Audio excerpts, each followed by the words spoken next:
পুরীর জগন্নাথ মন্দির পৃথিবীর বুকে থাকা এক প্যারালাল ইউনিভার্স, যেখানে প্রকৃতির কোনো নিয়ম খাটে না। এমন এক মন্দির যার ছায়া মাটিতে পড়ে না, যার উপর দিয়ে কোনো পাখি এমনকি বিমানও উঠতে পারে না। এই মন্দিরেই লুকিয়ে রাখা রয়েছে এমন একটা জিনিস যেটা দেখে ফেললেই নাকি মৃত্যু অনিবার্য। মন্দিরের গোপন চেম্বারে এমন কিছু আছে যার দিকে তাকালেই নাকি অন্ধ হয়ে যায় মানুষ। 862 বছর ধরে এটাকেই পাহারা দিচ্ছে এক বিষধর সাপ। কোনো এক অদৃশ্য শক্তি রক্ষা করে এটাকে। এই মন্দিরের অন্ধকার ঘরে চাপা রয়েছে এমন এক লজ্জার ইতিহাস যা শুনলে কান খাড়া হয়ে যাবে আপনার। পুরীর এই জগন্নাথ মন্দিরে আজও প্রতিদিন এমন কিছু ঘটনা ঘটে যার কোনো বৈজ্ঞানিক ভিত্তি নেই। কোন রহস্য লুকিয়ে রয়েছে এই মন্দিরের ভেতর? আজকের এই ভিডিওতে সেই রহস্যের উত্তর খুঁজবো আমরা। আর এই মন্দির সম্পর্কে আপনাকে এমন কিছু তথ্য জানাবো যা কেউ জানে না। পৃথিবীর সবথেকে বিখ্যাত আর বিতর্কিত হীরা কোহিনূর, যেটা ভারত থেকে লুট করে নিয়ে গেছে ব্রিটিশরা। এই কোহিনূর হীরেটি ছিল স্বয়ং জগন্নাথ দেবের মাথার মণি। একসময় মহারাজা রঞ্জিত সিং এই হীরাটি দান করেছিলেন প্রভু জগন্নাথের চরণে। কিন্তু সেই ঐশ্বরিক মণি পার্সি, মোগল, শিখ, ব্রিটিশদের রক্তের দাগ মেখে বহু হাত ঘুরে আজ ঝলমল করছে ব্রিটেনের রানীর মুকুটে। একটা সময় এই হীরাই ছিল প্রভু জগন্নাথের ঐতিহ্যের প্রতীক। মানুষের লোভ আর লালসার স্পর্শে সেটাই আজ পরিণত হয়েছে এক অভিশপ্ত পাথরে। এই অভিশাপ এতটাই ভয়ঙ্কর যে এই হীরে যার হাতে থাকে তার জীবনে নেমে আসে চরম দুর্ভাগ্য, ডেকে আনে মৃত্যু। কিন্তু এই অভিশাপ কেবলমাত্র পুরুষদের জন্য, কোনো নারীর উপর এর কোনো প্রভাব পড়ে না। আর তাই গত 200 বছর ধরে ব্রিটেনের রানীর মুকুটে শোভা পেলেও কোহিনূর তার বিন্দুমাত্র ক্ষতি করেনি। তবে শুধু কোহিনূর নয়, জগন্নাথ দেবের রত্নভাণ্ডারে রয়েছে আরো বহু মূল্যবান রত্ন। কি কি আছে জগন্নাথের সেই রত্নভাণ্ডারে? জগন্নাথ মন্দিরের ভেতরে রয়েছে একটা গোপন চেম্বার। এই চেম্বারের ভেতরে আছে দুটো ঘর, বাহার ভাণ্ডার আর ভিতর ভাণ্ডার। 862 বছর ধরে যেটা পাহারা দিচ্ছে স্বয়ং নাগরাজ, যিনি ফনা তুলে আগলে রেখেছেন সোনা দানা মণিমুক্ত। অনেকবার চেষ্টা করা হলেও খোলা সম্ভব হয়নি এই রত্নভাণ্ডার। কেউ নাকি চায় না এই রত্নভাণ্ডার খোলা হোক। কোনো অদৃশ্য শক্তি এই রত্নভাণ্ডারকে সবসময় রক্ষা করে, তাই কারো সাহসও হয় না রত্নভাণ্ডার খোলার। এর ভেতরে নাকি কোনো একটা গোপন সুড়ঙ্গও আছে, আর এর ভেতরে ঠিক কি কি আছে সেটা আজও কেউ জানে না। সোনা, মণিমাণিক্য, গহনায় ঠাসা আছে 3টি ঘর, কিন্তু সেই ঘরে কারো প্রবেশের অনুমতিও নেই আর কারোর সাহসও নেই। বছরের পর বছর ধরে বন্ধ থাকে সেই দরজা। শেষবার 1978 সালে এই রত্নভাণ্ডার খোলা হয়েছিল। 2018 সালেও ফের এই রত্নভাণ্ডার খোলার চেষ্টা করা হয়, কিন্তু আশ্চর্যজনকভাবে সেই চাবি হারিয়ে যায়। আজও নাকি সেই চাবি খুঁজেও পাওয়া যায়। এর ভিতর ভাণ্ডারে নাকি রয়েছে এমন কিছু যা সাধারণ মানুষের দেখা মানা, আর তাই সবসময় তালাবন্ধ করে রাখা হয় সেই ঘর। এই রত্নের আলোর ছটায় নাকি একবার অন্ধ হয়ে গিয়েছিলেন মন্দিরের এক সেবায়। জগন্নাথের মাথার ব্রহ্মজ্যোতির এমনই তেজ যে এর সামনে বাল্ব রাখলে নাকি বাল্ব নষ্ট হয়ে যায়। তবে এই মন্দিরে সবথেকে শক্তিশালী এবং সবথেকে রহস্যময় যে বস্তুটি রয়েছে সেটা হলো ব্রহ্ম পদার্থ। কিন্তু এই ব্রহ্ম পদার্থটি কি? 2015 সালের 15ই জুন, সেদিন রাতে কালো অন্ধকারে ঢেকে গিয়েছিল গোটা পুরী শহর। শহরের সব আলো বন্ধ করে কেটে দেওয়া হয়েছিল ইলেকট্রিসিটি, একটা রহস্যময় রিচুয়াল পালনের জন্য। কি সেই রিচুয়াল? প্রত্যেক 12 অথবা 19 বছর পর নতুন দেহ ধারণ করেন প্রভু জগন্নাথ। এটাকে বলা হয় নবকলেবর। এই সময় জগন্নাথ মন্দিরে অত্যন্ত গোপনে একটা রহস্যময় ঘটনা ঘটে। প্রভু জগন্নাথের মূর্তির মধ্যে রাখা হয় এক অলৌকিক রহস্যময় বস্তু, যাকে বলা হয় ব্রহ্ম পদার্থ। পুরনো মূর্তি থেকে বের করে এটি নতুন মূর্তিতে রাখা হয়। কিন্তু এই ব্রহ্ম পদার্থ আসলে কি, সেটা জানতে হলে পিছিয়ে যেতে হবে 8000 বছর আগে। মহাভারতের যুদ্ধের 36 বছর পর দেহত্যাগ করেন ভগবান শ্রীকৃষ্ণ। তার দেহ দাহ করেন পাণ্ডবরা। শ্রীকৃষ্ণের গোটা শরীর আগুনে পুড়ে ছাই হয়ে গেলেও তার হৃৎপিণ্ডটি অক্ষত ছিল।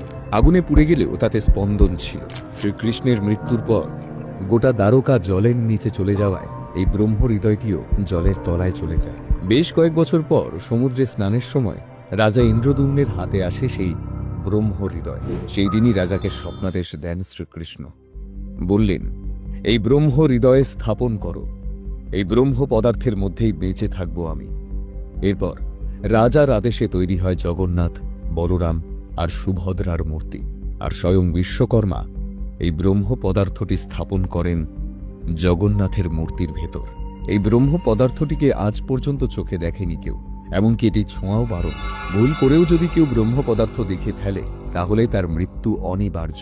নবকলেবরের সময় ব্রহ্ম পদার্থটি যখন পুরনো মূর্তি থেকে বের করে নতুন মূর্তিতে রাখা হবে, তার আগে গোটা শহরের ইলেকট্রিক কানেকশন বন্ধ করে দেওয়া হয়।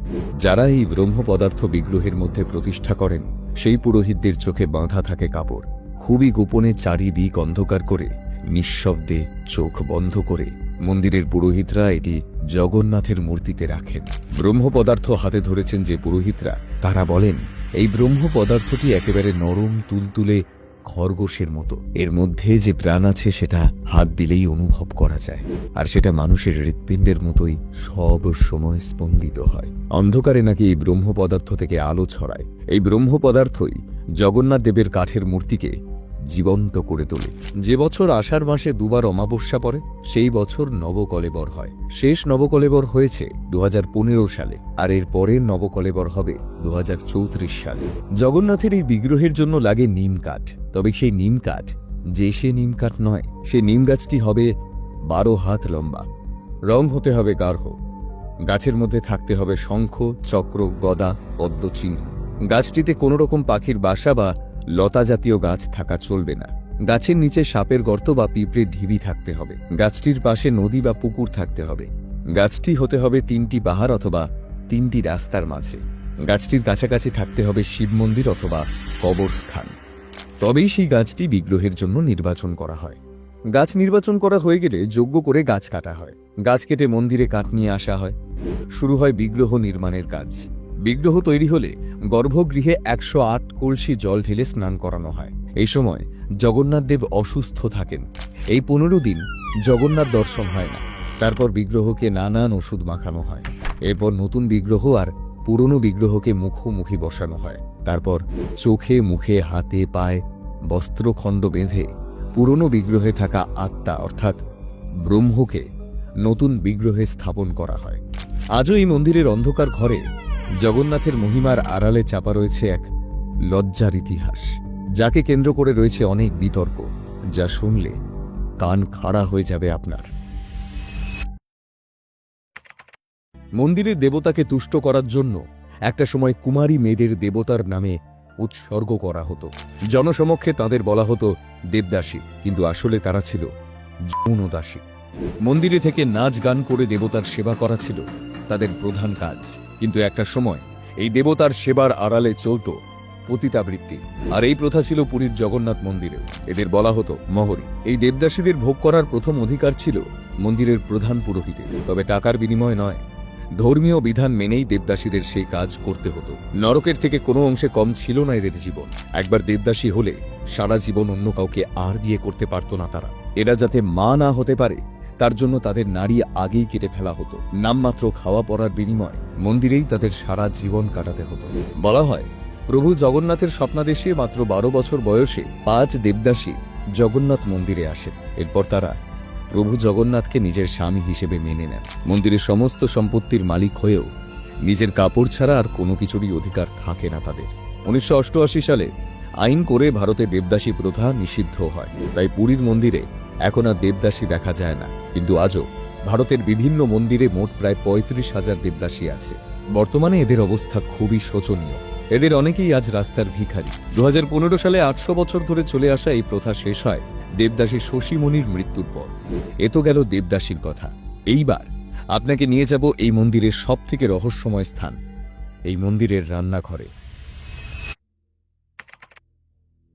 জগন্নাথ মন্দিরের রান্নাঘরকে রোষাঘর বলে। এটাই বিশ্বের সবথেকে বড় রান্নাঘর। এখানে মোট 32টা ঘর আছে। 752টি মাটির উনুনে 600 জন রাঁধুনি আর 400 হেল্পার কাঠের জ্বালানিতে রোজ রান্না করে। আর এখানকার উনুনও হয় 3 রকমের, অন্নচুলি, আহিয়াচুলি আর পিঠাচুলি। 2টি অন্নচুলির মাঝের জায়গাটিকে বলে আহিয়াচুলি। এই উনুনে ডাল আর সবজি রান্না করা হয়। রান্নাঘরে 2টি কুয়ো আছে, যার একটির নাম গঙ্গা আর একটির নাম যমুনা। কোনো মডার্ন পদ্ধতিতে নয়, প্রতিদিন এখানে রান্না হয় সাবেকি আনায়। এই রান্নাঘরে কোনো গ্যাস বা বিদ্যুতের বালাই নেই। প্রত্যেকটা উনুনে একটা বড় মুখ আর আশেপাশে আরো ছোট ছোট কয়েকটা মুখ থাকে। উনুনে সবথেকে বড় মাটির হাঁড়িতে প্রথমে অন্ন বসানো হয়, তারপর একটার পর একটা বসিয়ে 9টা হাঁড়িতে তরকারি আর পায়েস রান্না হয়। এটাকে বলে নবচক্র। নিচে বসানো পাত্র থেকে ভাপ উঠে উপরের শাকসবজি ও পায়েস রান্না হয়ে যায়। কিন্তু সব থেকে আশ্চর্যজনক বিষয় হলো, সব থেকে উপরে থাকা পাত্রের রান্না সবার আগে হয়ে যায়, আর সব শেষে হয় নিচের পাত্রটির রান্না। রোজ কয়েক হাজার মানুষ সেই ভোগ খান। রথযাত্রার দিনে 10 লক্ষ মানুষ এই মহাপ্রসাদ খান, কিন্তু এই মহাপ্রসাদ কখনো কম পড়ে না, এমনকি একটুও বাড়তি থাকে না। রান্নার জন্য এখানে কোনো ধাতুর বাসন ব্যবহার করা হয় না, এখানে শুধুই মাটির বাসন চলে। প্রত্যেক দিনের রান্নার জন্য নতুন নতুন মাটির পাত্র আনানো হয়। বলা হয় রাঁধুনিরা নয়, মহালক্ষ্মী নিজেই নাকি রান্না করেন জগন্নাথের মহাপ্রসাদ। আবার রাঁধুনিদের রান্নায় মহালক্ষ্মী যদি খুশি না হন, তাহলে একটি কুকুরের বেশে মন্দিরে দেখা দেন। তখন সব খাবার মাটিতে পুঁতে দিয়ে আবার নতুন করে রান্না করতে হয়। এই কুকুরটিকে বলা হয় কুটুম চণ্ডী। তবে জানেন কি, রান্নার পর ভগবানকে ভোগ দেওয়ার আগে পর্যন্ত এইসব খাবারের কোনো গন্ধ থাকে না, কিন্তু ভোগ দেওয়া হয়ে গেলে রান্নার সুগন্ধ গোটা মন্দিরে ছড়িয়ে যায়। কিন্তু কেন? কোন রহস্য লুকিয়ে আছে প্রভু জগন্নাথের ভোগে, সেটা কেউ জানে না। জগন্নাথ মন্দিরের ভেতরে আর বাইরে প্রতিদিন এমনই আরও অনেক কিছু ঘটনা ঘটে, যেগুলো যুক্তি দিয়ে সমাধান করা যায়নি। বিজ্ঞানের কাছেও এর কোনো উত্তর নেই। মন্দিরে তেমনই কিছু অলৌকিক রহস্যের কথা বলবো এবার। প্রায় 45 তলা বাড়ির সমান উঁচু পুরীর জগন্নাথ মন্দির। মন্দিরের একেবারে চূড়োয় লাগানো আছে একটি পতাকা। আশ্চর্যজনক বিষয় হলো, যেদিকে হাওয়া চলে সবসময় তার বিপরীত দিকে পতাকাটি ওড়ে। প্রতিদিন মন্দিরের চূড়ায় উঠে পতাকাটি বদলানো হয়, কিন্তু হাওয়ার সঙ্গে পতাকা ওড়ার দিক বদল হয় না। প্রতিদিন সকালে সূর্যোদয়ের আগে এবং সন্ধ্যায় সূর্যাস্তের সময় মন্দিরের পতাকাটি একটি নতুন পতাকা দিয়ে প্রতিস্থাপন করা হয়। একদিনের জন্য যদি এই কাজ বন্ধ হয়, সর্বনাশ। 18 বছরের জন্য বন্ধ হয়ে যাবে জগন্নাথ মন্দির। 214 ফুট উঁচু আর প্রায় 4 লক্ষ বর্গফুট চওড়া এই মন্দির, অথচ এই মন্দিরের চূড়ায় কোনো ছায়া দেখা যায় না, যা সাধারণ বিজ্ঞানের নিয়মের সঙ্গে মেলে না। যে কোনো উঁচু বাড়ি হোক বা মন্দির, তার উপর দিয়ে পাখি ওড়া সাধারণ ব্যাপার, কিন্তু পুরীর জগন্নাথ মন্দিরের চূড়োয় কখনো কোনো পাখি বসে না, এমনকি মন্দিরের উপর দিয়ে কোনো বিমানও ওড়ে না। প্রকৃতির নিয়মে সমুদ্রের হাওয়া দিনে স্থলভাগের দিকে আসে, রাতে সমুদ্রের দিকে ফিরে যায়, কিন্তু জগন্নাথ মন্দিরে ঘটে এর উল্টোটা। দিনে মন্দিরের দিক থেকে হাওয়া সমুদ্রে যায়, রাতে হাওয়া মন্দিরে ফিরে আসে। এ তো গেল মন্দিরের বাইরের কথা। এবার মন্দিরের ভেতরে কি কি ঘটে শুনুন। পুরীর সমুদ্রের গর্জন অনেক দূর পর্যন্ত শোনা যায়, কিন্তু এই মন্দিরের ভিতর প্রবেশ করলে কোনো শব্দ শোনা যায় না। জগন্নাথ দর্শনে প্রতিদিন 2000 ভক্ত আসুক বা 20,000, 2 লক্ষ আসুক বা 2 কোটি, আজ পর্যন্ত কোনো দিনও এই মন্দিরে প্রসাদ কম পড়েনি। যদি বিয়ের আগে কোনো অবিবাহিত যুগল জগন্নাথ দর্শন করেন, তবে সেই সম্পর্ক ভেঙে যায়, কারণ এই মন্দিরের উপর একটা অভিশাপ আছে। তবে আপনি জানলে চমকে যাবেন, এই মন্দিরে মা দুর্গার পুজোও হয়, কারণ পুরীর জগন্নাথ মন্দির 51 সতীপীঠের মধ্যে একটি। সতীর ডান পায়ের কোড়ে আঙুল পড়েছিল এইখানে, তাই সেখানে গড়ে উঠেছে দেবী বিমলা শ্রীর মন্দির। বহুবার প্রাকৃতিক বিপর্যয়ের মুখেও পড়েছে পুরী, কিন্তু জগন্নাথ মন্দিরকে ছুঁতেও পারেনি কোনো বিপর্যয়। 2019 সালে ভয়ঙ্কর ফণীর তাণ্ডবে বিধ্বস্ত হয়েছিল পুরী, কিন্তু অদ্ভুতভাবে পুরীর মন্দিরের গায়ে ঝড়ের আঁচড়ও লাগেনি। প্রত্যেকটা মন্দিরের মতো এই মন্দিরেও রয়েছে কিছু বিশেষ রীতিনীতি। জানেন কি, মাসির বাড়ি যাওয়ার আগে প্রত্যেক বছরই জ্বর আসে প্রভু জগন্নাথের। রথযাত্রার ঠিক আগে 108 ঘড়া জলে স্নান করে জ্বরে পড়েন 3 ভাই বোন। বিগ্রহের গায়ে হাত দিলে রীতিমতো অনুভব করা যায় সেই জ্বরের উত্তাপ। এরপর টানা 14 দিন পুরোহিতদের সেবায় সুস্থ হয়ে ওঠেন তারা। এই সময় তারা কোনো ভক্তের সঙ্গে দেখা করেন না, মানুষের মতোই তাদের দেওয়া হয় বিশেষ পথ্য। 14 দিন পর সুস্থ হয়ে মাসির বাড়ি যান জগন্নাথ, বলরাম এবং সুভদ্রা। এই 14 দিনের কোয়ারেন্টাইনকে বলে অনাসর। এই সময় জগন্নাথের দর্শন বন্ধ থাকে। মন্দিরের সেবায়েতরাও এই সময় প্রভুকে দর্শনের অনুমতি পান না। পুরীর দৈতাপতি পরিবারের সদস্যরাই বংশ পরম্পরায় প্রভুর সেবার সুযোগ পান। স্নানযাত্রার পর যখন প্রভু জ্বরে পড়েন, দৈতাপতি বংশের 21 দিনের বেশি বয়সের পুত্র সন্তানদের নতুন সেবায়েত হিসেবে নিযুক্ত করা হয়। নিয়ম অনুসারে এই 14 দিনের মধ্যে যে কোনো একদিন তারা প্রভুর সেবার সুযোগ পান। এর জন্য বছরে তাদের 1 থেকে 2 লক্ষ টাকা বেতনও দেওয়া হয়। জগন্নাথ মন্দিরের এই নিয়মের কথা কি আপনি জানতেন? হিন্দুদের জন্য এই মন্দিরের দরজা সব সময় খোলা, কিন্তু অহিন্দুদের জন্য এই রাস্তা চিরদিনের জন্য বন্ধ। তবে হিন্দু হয়েও অনেক নামি দামি ব্যক্তিত্ব জগন্নাথ মন্দিরে ঢোকার অনুমতি পাননি। তাই বিধর্মী হওয়ার জন্য রবীন্দ্রনাথ ঠাকুর, মহাত্মা গান্ধী, ইন্দিরা গান্ধী, স্বামী প্রভুপাদ ছাড়াও ডক্টর বি.আর. আম্বেদকর, গুরু নানক এই জগন্নাথ মন্দিরে প্রবেশের অনুমতি পাননি। শুধু কি তাই, হিন্দু হয়েও আপনি যদি হাত কাটা জামা, ছেঁড়া জিন্স, হাফ প্যান্ট পরে থাকেন, আপনি মন্দিরে প্রবেশ করতে পারবেন না। তবে জাত ধর্মের কড়াকড়ি কেবলমাত্র একটা মানুষের সামনে চলে না, আর তার নাম শালবেগ। প্রতি বছর রথযাত্রার সময় জগন্নাথের রথ এই মুসলিম ব্যক্তির সামনে এসে কিছুক্ষণের জন্য থেমে যায়। তখন হাজার চেষ্টা করেও রথের চাকা এক চুলও নড়ানো যায় না, কারণ এখানেই রয়েছে জগন্নাথ দেবের একমাত্র মুসলিম ভক্ত শালবেগের সমাধি। কিন্তু কে এই শালবেগ? শালবেগ মোগল আমলের এক সুবেদার।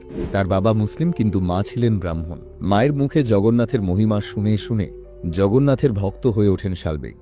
কিন্তু মুসলিম হওয়ায় তিনি কোনো দিনও মন্দিরে ঢুকতে পারেননি। শেষে মন্দিরের পাশেই এক ছোট্ট কুটির তৈরি করে তিনি সেখানেই থাকতেন। জীবনের শেষ মুহূর্তে তিনি আকুল হৃদয়ে জগন্নাথ দর্শনের প্রার্থনা করেছিলেন। ভক্তের আরতিতে টলে উঠেছিল ভগবানের মন। শালবেগের মৃত্যুর পর তাকে ওইখানেই সমাধি দেওয়া হয়। এর পরের বছর রথযাত্রার সময় শালবেগের সমাধির কাছে জগন্নাথের রথের চাকা আটকে যায়। কিছুতেই রথ এগিয়ে নিয়ে যাওয়া যাচ্ছিল না। কিছুক্ষণ পর আবার রথের চাকা নড়ে ওঠে। সেই থেকেই লোকে বিশ্বাস করতে শুরু করে স্বয়ং ভগবান রথ থেকে নেমে ভক্ত শালবেগকে দর্শন দিতে গিয়েছেন। এরপর থেকে প্রত্যেক বছর ওখানে রথ থেমে যায়। তাই সেই মোগল আমল থেকেই প্রত্যেক বছর শালবেগের সমাধির কাছে জগন্নাথের রথের চাকা থেমে যায়। ভগবান নিজে পথে নেমে ভক্তকে দেখা দিয়ে আসেন। একটা রথ বানাতে খরচা হয় প্রায় 3 থেকে 5 কোটি টাকা। কোনো স্কেল কিংবা ফিতে দিয়ে মেপে এই বানানো হয় না। তবুও প্রত্যেকটা রথের মাপ এক চুলো নড়বড় হয় না। রথ কিভাবে তৈরি হবে এর কোনো নকশা নেই। বংশ পরম্পরায় কারিগররা এই রথ তৈরি করে থাকে। শুধুমাত্র অভিজ্ঞতা দিয়ে রথ বানাতে হয়। মাপযোগের কোনো স্কেল ব্যবহার করা যায় না। তবুও মাপ একদম সঠিক থাকে। এমনকি লোহার কোনো যন্ত্র মানে করাত কিংবা হাতুড়ি কিংবা পেরেক কিছুই ব্যবহার করা হয় না। রথের 3 মাস আগে থেকেই শুরু হয় এই রথ তৈরির কাজ। রথ বানাতে লাগে প্রায় 4000 নিম কাঠ, 1000 জন ছুতোর, কামার আর চিত্রকর কিছু কঠোর নিয়ম মেনে রথ বানায়। প্রতিদিন তাদের একই সময় খেতে হয়, ব্রহ্মচর্য পালন করতে হয়। জগন্নাথ দেবের রথের নাম নন্দী ঘোষ। 16টা চাকা বিশিষ্ট এই রথের উচ্চতা 45 ফুট, অর্থাৎ প্রায় 4 তলা বাড়ির সমান। বলরামের রথের নাম তালধ্বজ। এই রথের 14টি চাকা। আর বোন সুভদ্রার রথের নাম দর্পণদল, যার চাকা 12টি। কিন্তু এত বড় রথটা টানা হয় কি দিয়ে? জগন্নাথ দেবের রথ যে রশি দিয়ে টানা হয় তার নাম শঙ্খচূড়া নাগনি। রথ তৈরি হলো, সাজানো হলো। এরপর শুরু হয় একটি বিশেষ অনুষ্ঠান। এর নাম ছাড় পাহানরা। এই সময় পুরীর রাজা পালকি চেপে মন্দির চত্বরে আসেন এবং তার উপস্থিতিতে এই 3টি রথের পুজো সম্পন্ন হয়। রাজা স্বয়ং সোনার তৈরি ঝাঁটা দিয়ে মন্দির চত্বর এবং রাস্তা নিজে হাতে পরিষ্কার করেন। এরপর শুরু হয় রথ টানা। নগর পরিক্রমা করে জগন্নাথ, বলরাম এবং সুভদ্রা পৌঁছে যান মাসির বাড়িতে। 7 দিন তারা সেখানেই থাকে। কিন্তু কেন এত ভিড় হয় জগন্নাথ মন্দিরে? কেন দেশ বিদেশ থেকে ছুটে আসেন ভক্তরা? কথিত আছে, জগন্নাথের কাছে ভক্তি ভরে মন থেকে কিছু চাইলে কেউ খালি হাতে ফেরে না। তাই সবাই ছুটে যান পুরীধামে। যিনি একবার মন থেকে ডেকেছেন তার আকুতি নাকি স্বয়ং জগন্নাথ দেব শুনেছেন। ভক্তদের বিশ্বাস, রথযাত্রায় জগন্নাথ দেবের দর্শন করলে সব পাপ কেটে যায়, আর রথের দড়ি টানতে পারলে মোক্ষ মেলে। তাই যুগ যুগ ধরে কোটি কোটি ভক্তের হৃদয় জুড়ে শুধু একটিই নাম, জগন্নাথ। আর সেই অমোঘ টানেই আজ দেশ দেশান্তর থেকে ছুটে আসেন লক্ষ লক্ষ মানুষ, বিশ্বাস আর এক বুক স্বপ্ন নিয়ে। ভিডিওটি আপনার কেমন লাগলো সেটা কমেন্টে জানান। তাহলে দেখা হচ্ছে পরের ভিডিওতে। নমস্কার।